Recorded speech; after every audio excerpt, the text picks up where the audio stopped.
नमस्कार, मैं हूं आपके साथ प्रदीप आजाद। राजस्थान की राजनीति और खासकर कांग्रेस की सियासत अब एक बार फिर सूबे में हिलोरे मारने लगी है। अब एक तरफ सूबे में गहलोत और पायलट खेमे की तस्वीरें फिर से नजर आने लगी है, वहीं अब प्रदेश के पूर्व डिप्टी सीएम सचिन पायलट ने भी आज कई मुद्दों को लेकर सीधे तौर पर बात की। बात कांग्रेस अध्यक्ष को लेकर हो या फिर यूनिवर्सिटी में एनएसयूआई की करारी हार को लेकर हो, आज खुलकर बोले पायलट। चलिए आपको सुनाते हैं उन तमाम बयानों को। सबसे पहले आपको सुनाते हैं कि आखिर कांग्रेस अध्यक्ष की चर्चाओं को लेकर पायलट ने क्या कहा। देखिए, ऐसा है, आप जो मीडिया में आती खबरें हैं उस पर ज़्यादा ध्यान मत दीजिएगा, क्योंकि मैं समझता हूँ कि जैसा किसी ने पहले भी कहा कि राजनीति में जो दिखता है वो होता नहीं, जो होता है वो दिखता नहीं है। इसलिए मीडिया की अफवाहों पर नहीं जाना चाहिए और इंतजार करना चाहिए। सारा चुनाव घोषित हो चुका है और बहुत जल्द प्रक्रिया 22 तारीख को नोटिफिकेशन हो जाएगा और जो है सामने आएगा। लेकिन हम सब जो पार्टी का, मैं अपने लिए बोलूँ या औरों के लिए बोलूँ, जो पार्टी का निर्देश हुआ है आज तक हम सब ने उस पार्टी को पूरी लगन से, ईमानदारी से उसकी पालना करी है और कम से कम राजस्थान के तमाम नेता इस बात को कई बार बोल चुके हैं कि जो भी आलाकमान बोलेगा उस काम को हम लोग करेंगे। अब पायलट ने यहाँ तमाम चर्चाओं का ठीकरा तो मीडिया पर फोड़ दिया, लेकिन यूनिवर्सिटी चुनाव में एनएसयूआई की करारी हार पर तो उन्होंने सीधे तौर पर कह दिया कि हां, इस पर चर्चा बहुत जरूरी है, और वो भी इसलिए क्योंकि ये वक्त युवाओं का है।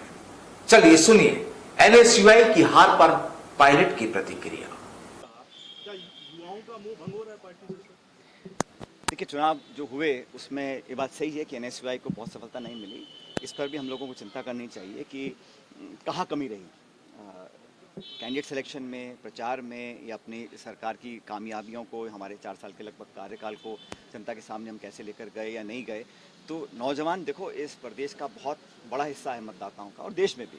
तो नौजवानों की जो भावनाएं हैं, उनकी जो सोच है, उनकी जो उम्मीदें हैं, उनकी जो अपेक्षाएं हम लोगों से हैं, उसको हम कैसे पूरा कर पाएंगे, क्योंकि लगभग 14 मेरे ख्याल जगह चुनाव हुए थे, वहाँ सफलता नहीं मिली। तो ये एक निश्चित रूप से इस पर पार्टी को भी और छात्र संघ का जो हमारा संगठन है उसको भी चिंता करनी चाहिए कि ऐसा परिणाम क्यों आए, क्योंकि शायद पहली बार ये बहुत सालों के बाद ऐसा हुआ कि हम लोग कोई भी यूनिवर्सिटी का चुनाव नहीं जीत पाए।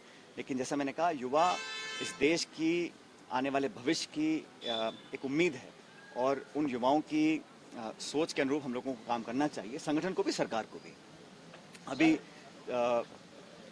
भारत के गृह मंत्री राजस्थान आ रहे हैं, मैंने अखबार में पढ़ा, आज जोधपुर आ रहे हैं, कोई पॉलिटिकल प्रोग्राम होगा उनका। लेकिन सवाल ये है कि जिस मुद्दे को लेकर प्रधानमंत्री जी अपने आप को कमिट कर चुके हैं, जो ईआरसीबी का प्रोजेक्ट है, 12-13 जिलों के अंदर पानी की समस्या को हमेशा के लिए समाप्त करने का एक बहुत महत्वाकांक्षी योजना जो भाजपा सरकार ने बनाई थी, उसको आगे ले जाने के लिए केंद्र सरकार ने जो अपने हाथ खींचे हैं वो कहीं ना कहीं एक्सपोज होंगे। उनके खुद के नेता इस बात को डिमांड कर रहे हैं, लेकिन केंद्र सरकार जानती है कि ऐसा करने से कांग्रेस को राजनीतिक लाभ होगा, इसलिए अपनी खुद की कही हुई बात हम कर रहे हैं।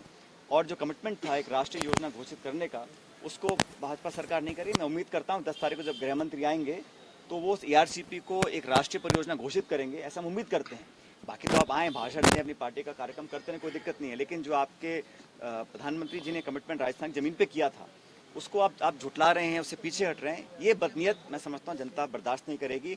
तो 10 तारीख को जोधपुर जब गृह मंत्री जी आएंगे, मैं उम्मीद करता हूँ कि वो ईआरसीबी को एक राष्ट्रीय घोषणा घोषित करेंगे, क्योंकि ये जनता की मांग है, उसमें कोई पॉलिटिक्स नहीं है। इसमें 13 जिले जो हैं, उन लोगों की जो प्यास है, जमीन की जो प्यास है, लोगों की प्यास है, वो हमेशा के लिए मिट सकती है।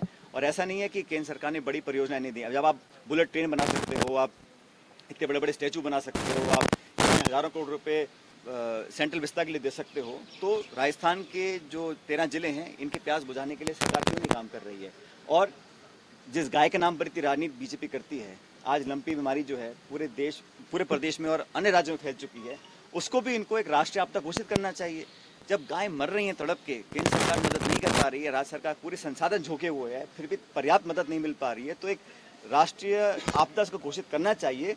अब देखिए, इस वक्त का जो सबसे बड़ा मुद्दा माना जा रहा है कांग्रेस अध्यक्ष के चुनाव का। संगठन महासचिव हैं, उन्होंने खुद कहा है कि मिस्त्री जी जो चुनाव प्रणाली के हमारे सीई के अध्यक्ष हैं, उन्होंने एक शेड्यूल बनाया है। और जैसा वेणु जी ने कहा कि इस कांग्रेस में चुनाव प्रक्रिया है, कोई भी व्यक्ति नामांकन दाखिल कर सकता है। मैं पूछना चाहता हूं कि भारतीय जनता पार्टी में नड्डा जी अध्यक्ष बने हैं, उनको किसने वोट डाला, उन्होंने नामांकन कब भरा, किन किन लोगों ने कंटेस्ट किया, कौन कौन खिलाफ कर सकते थे। ऐसी कौन सी पॉलिटिकल पार्टी है जहां चुनाव की प्रक्रिया होती है, ओपन इलेक्शन है, कोई भी नामांकन भर सकता है। 24 से 30 तक सितंबर में कोई भी अपना नामांकन भरेगा और एक लोकतांत्रिक प्रक्रिया के तहत जिसको भी हमारे डेलीगेट्स वोट डालेंगे वो चुनाव जीत कर आएगा। और जैसा खुद एआईसीसी के सभी नेता बोल रहे हैं कि सब लोग, ये खुला चुनाव है, कोई भी लड़ सकता है इसमें, तो हमें इंतजार करना चाहिए परिणाम क्या आएंगे। लेकिन ये बात माननी पड़ेगी, कांग्रेस में एक खुले माहौल में चुनाव प्रक्रिया करने का हमारा जो इतिहास रहा उसको हम बनाए हुए हैं। बाकी किसी पॉलिटिकल पार्टी में और खासकर भारतीय जनता पार्टी में जो अपने आप को दुनिया की सबसे बड़ी पार्टी बोलती है, मैं पूछना चाहता हूँ वहाँ पे नियुक्तियाँ होती कैसे हैं, अध्यक्ष को कौन चुनता है, कौन नामांकन भरता है। वो नॉमिनेशन फॉर्म मैंने आज तक देखा नहीं बीजेपी का कि वो पर्चा भर के अपनी उम्मीदवारी प्रस्तुत कर रहे हैं। तो कांग्रेस में हो रहा है और ठीक है, लोग अपनी अपनी राय दे रहे हैं, लेकिन अंत में मुझे लगता है अक्टूबर के महीने में बिल्कुल स्पष्ट हो जाएगा कि कौन कांग्रेस पार्टी का अध्यक्ष होगा। उस पर भी जिस तरह से पायलट ने भाजपा को आड़े हाथ लिया और सीधे तौर पर कह दिया कि अब अक्टूबर तक तो कांग्रेस को अध्यक्ष मिल ही जाएगा, यानी यहां जो भी हो कांग्रेस की अंदरूनी सियासत तो गरमाई हुई है, इसमें कोई संदेश या शक नहीं।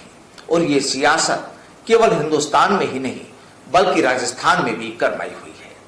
बहरहाल देखते हैं कि आखिर आने वाला वक्त कांग्रेस की ओर कौन सी नई सियासी पिक्चर दिखाता है। नमस्कार।